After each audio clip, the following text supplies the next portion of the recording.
प्रधानमंत्री किसान योजनेच्या धर्तीवर राज्य शासनाने जाहीर केलेल्या नमो शेतकरी महासन्मान निधी योजनेत हप्त्यापोटी 1720 कोटी इतका निधी वितरित करण्यास शासनाने मान्यता दिली असून याबाबतचा शासन निर्णय आज निर्गमित झाला आहे, अशी माहिती कृषी मंत्री धनंजय मुंडे यांनी दिली।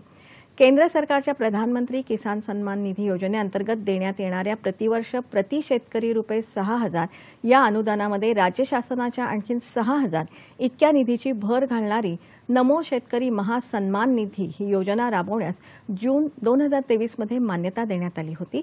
त्यानुसार या योजनेअंतर्गत एप्रिल ते जुलै 2023 या कालावधीचा निधी वितरित करण्यास आज मान्यता देण्यात आली आहे।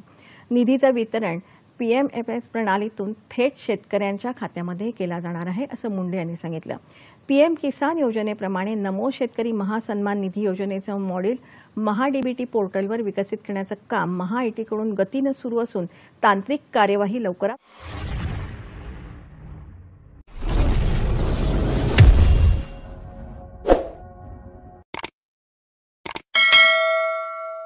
लवकर पूर्ण करून शेतकऱ्यांच्या खात्यात पैसे जमा केले जातील, असं मुंडे यावेळी म्हणाले।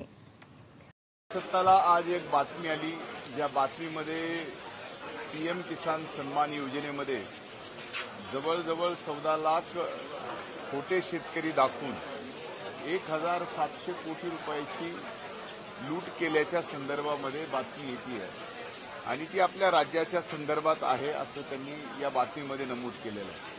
पण मी आपल्याला सांगतो की ज्यावेळेस ही गोष्ट लक्षात आली त्यावेळेस जवळजवळ बरीचशी रक्कम ज्या शेतकऱ्यांनी शेतकरी दाखवून, त्या शेतकरी नाही आहेत पण शेतकरी दाखवून, सातबारा नसताना शेतकरी दाखवून, जे इन्कम टॅक्स भरणार आहेत अशा लोकांनी सुद्धा शेतकरी दाखवून सुरुवातीच्या काळात ज्यावेळेस आपण योजना जाहीर करतो त्यावेळेस काही ह्युमन एरर राहतात। त्या ह्युमन एररचा फायदा घेऊन काही जणांनी फायदा उचलल्याचा दिसतोय। त्यात स्वतः केंद्र सरकारने या पीक म्हणजे पीएम किसान सन्मान योजनेमध्ये ज्या पद्धतीची या ठिकाणी लूट करण्याचा प्रयत्न केलेला आहे त्याच्यावरती स्वतः वसुली केलेली आहे। अनेक शेतकऱ्याकडून आजपर्यंत वसुली झालेली आहे।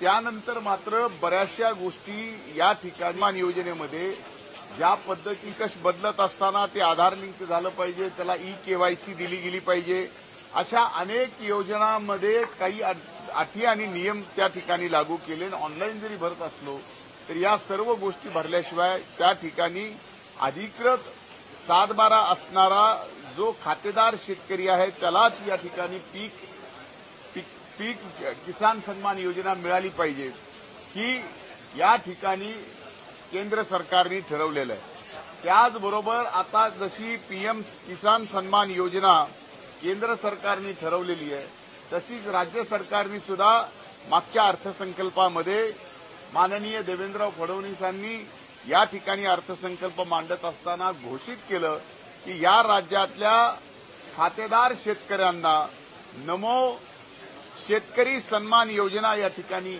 जाहीर केली। जसं केंद्र सरकार 3 हप्त्यात 6000 रुपये या ठिकाणी पीएम किसान सन्मान योजनेमध्ये देतं, तसंच त्याला अनुसरूनच शेतकऱ्यांना या राज्यातल्या नमो शेतकरी सन्मान योजनेतून मिळणार आहे। खऱ्या अर्थानं जवळजवळ आजपर्यंत या नमो सन्मान योजनेमध्ये 87 लाख शेतकरी हे या ठिकाणी ऑनलाईन ज्यांना योजनातून लाभ घेता येतो असे लाभार्थी आज या ठिकाणी समोर आलेले आहेत। पूर्वीचे जे 14 लाख शेतकरी आपल्याला ज्या बातमीतून दिसत आहेत ते खरा आकडा आहे, खोटा आहे, या बाबतीत अतिशय अधिकृतरित्या मी बोलू शकत नाही, कारण हा पूर्णपणे केंद्र सरकार याच्यावरती नियोजन करतं। केंद्र सरकारच्या नियोजनाच्या अखत्यारीमध्ये हा विषय येतो, त्यामुळे तो आकडा खरा आहे खोटा या बाबतीमध्ये आत्ता सांगणं उचित ठरणार नाही।